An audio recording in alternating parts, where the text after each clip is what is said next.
It's a problem that's estimated to cost Australia $36 billion a year, and experts say a new tax could be part of the solution. A coalition of health groups has urged the federal government to consider alcohol pricing at the upcoming tax forum as a way to reduce alcoholism and its hidden costs. Research shows that more than 70% of adults are negatively affected by someone else's drinking each year, and 20,000 children are victims of alcohol-related abuse. Many alcoholics don't seek treatment, but for those who do, the best-known option is Alcoholics Anonymous. Now a play which tells the story of the founding of AA is making its Australian debut. Shortly we'll speak to the play's writer, SHEM, but first a look at the production. I know friends, family, preachers, doctors. None of them could save me. Yeah, why not? Because they're not drunks. They don't know what it's like to wake up, your head bloody, holding the golf bag, some woman looking up at you who's maybe your wife and maybe she's not. They don't know what it's like, the veins in your temples pounding on bone. They don't know what it's like, every cell in your body dry as sand. It's the final week of rehearsals for the play Bill W. and Dr. Bob, based on the true story of two men who met in Ohio in 1935. The strangers had one thing in common, a drinking problem. Wake up with the jitters, need to take a sedative to get to the surgery.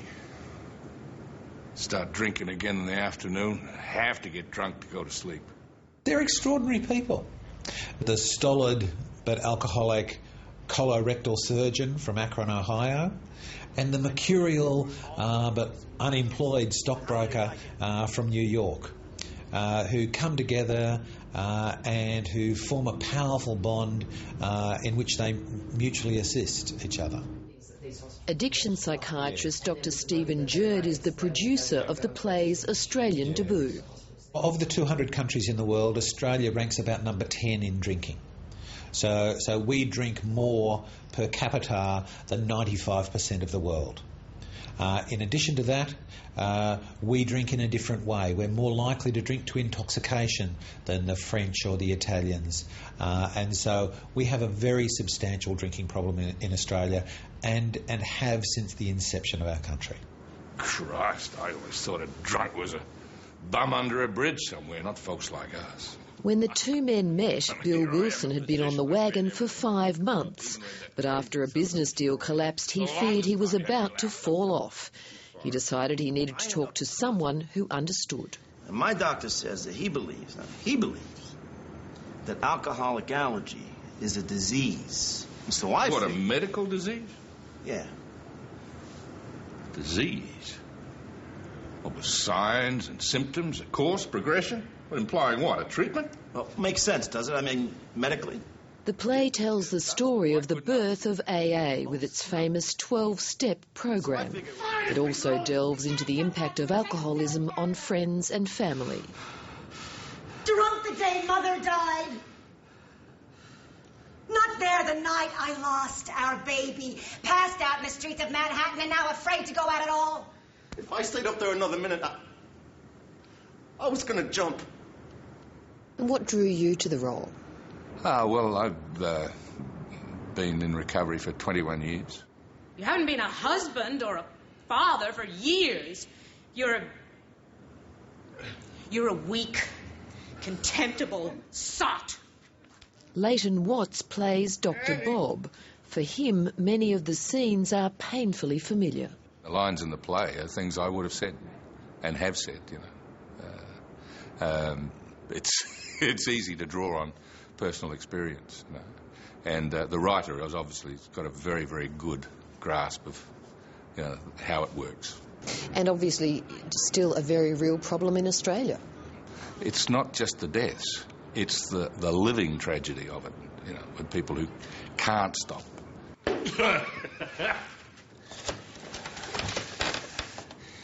Operator, get me Poland, 868. Justin COTTA is Bill W. Hello. Hello, is Reverend Walter F. Tunks there? Speaking.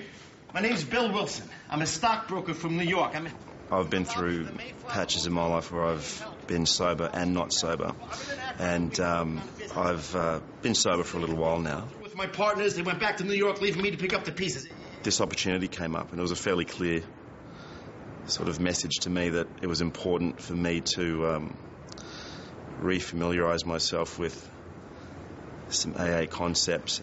I was on the wagon for 5 months, and I'm about to slip off, and that would be suicide. And a couple of days I've left rehearsals, you know, literally wanting to make an amends to a couple of people, you know, from my past, and have endeavoured to do so, or I'm in the process of doing so. So it's been a very triggering play. Is enough attention focused on this problem in Australia? We certainly have programs about different kinds of drugs, warnings. Yes. Is there enough in this area? There's attention about alcohol because the other half of the community that haven't been badly affected by alcohol, they can quite enjoy it. So a number of rational interventions that could be made, like making our taxation system more rational, like restriction on advertising and sales. Those things are not haven't been done. Dr Stephen JURD has been helping addicts for close to 30 years and says that 6 out of 7 Australians with a drinking problem go untreated. But for those who do seek help, he's seen the best results through Alcoholics Anonymous. There are 18,000 AA members in Australia, around 7,000 of them in New South Wales. It's a wonderful place for people who want to stop drinking to go. And to share and support one another and to maintain long-term abstinence. I don't believe there's any comparable situation. We're both rational men who've lived through a great war. I certainly do want to draw attention to the problem, and this play is a beautiful way to do it, because it not only draws attention to the problem, but it also draws attention to the fact that there is a solution, that people can and do recover from alcoholism. I knew in my guts, like a man knows he's gonna die, that to stay out of that bar, I needed help. And I realized what I needed was another drunk to talk to. Maybe just as much as he needed to talk to me. Friend, I need your help. How can I help? I think you just have. Samuel SHEM, you're here to see the Australian production of Bill W. and Dr. Bob. What prompted you to write the play back in the 1980s? Well, my wife and I and co-author Janet Surrey had worked with alcoholics I'm a psychiatrist, she's a psychologist. We'd worked with alcoholics for a long time, and through that work we started to go to AA meetings in the States because we wanted to understand what was going on that was supposedly so good, and we were just blown away by it. The way people stood up and told their stories, and the way that just telling their stories to other drunks resulted in these incredible transformations, much greater than what we were seeing as therapists, doing regular therapy. Then the other piece of it was we'd been together for many, many years. I was a writer and a doctor, and she was a psychologist, and we were trying to find something we could work together on. Do you think the play is as relevant today as it was back when you wrote it? Oh, yeah. It's a timeless story, and it's timeless not just because it's about AA, about these two men who founded AA, the relationship, and their wives. Their wives are two important characters in this, who founded what are called Al-Anon family groups. But it's timeless because it's a story for everybody. The story is these two guys who were suffering, in this case from drinking, and who were going to die, and who found a way by making a good connection to live. It doesn't matter what you're suffering from. Everybody suffers from something, maybe little or big. But if you're in this theater and you watch this story, you're thinking, well, what is my suffering that I really have a choice between trying to handle it by myself and tough it out and draw the line in the sand, like Americans do, maybe Australians too, or I'm going to ask for help from somebody with the similar suffering, so. How tough do you think it is to tackle problems like a problem with alcohol in countries like Australia and the US? Well, alcohol is a constant. It's a given. I mean, people are going to drink. Someone once said to me the mark of civilization was when people started to brew something into alcohol. You can't stop people from drinking, and a lot of drinking is okay. The thing that I think efforts can be made on are when drinking starts to wreck lives. And sometimes that's clear, sometimes that's not. One of the big things in the United States now, which I think demands being tackled, and we're using the play to do it, is college drinking on college campuses. For some reason, in the last 10 years, that has just, binge drinking has blossomed. Binge drinking meaning having, 10 drinks in an evening or something like that. And 2,000 college kids die in the United States every year, 5 a day, just from alcohol poisoning, not when they get in a car and drive, just from that. And so we're going to use the play to go around to college campuses, not for profit, with a program to address that. So certain areas of drinking can be and need to be addressed by society, but a lot of it is okay. Certainly here there have been certain groups that call for changes in taxation, right, for tighter regulations on advertising. Right.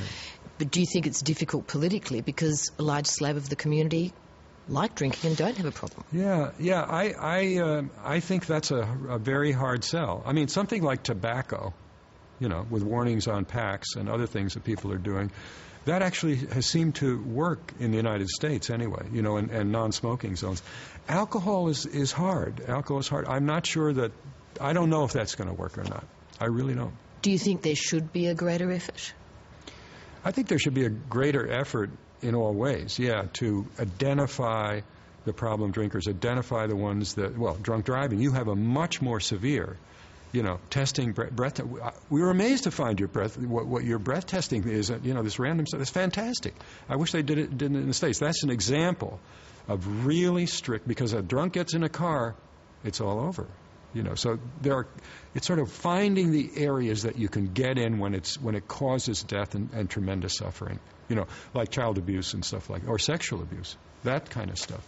I just want to say one more thing about the play that is very important to it and to what I write in my novels and stuff.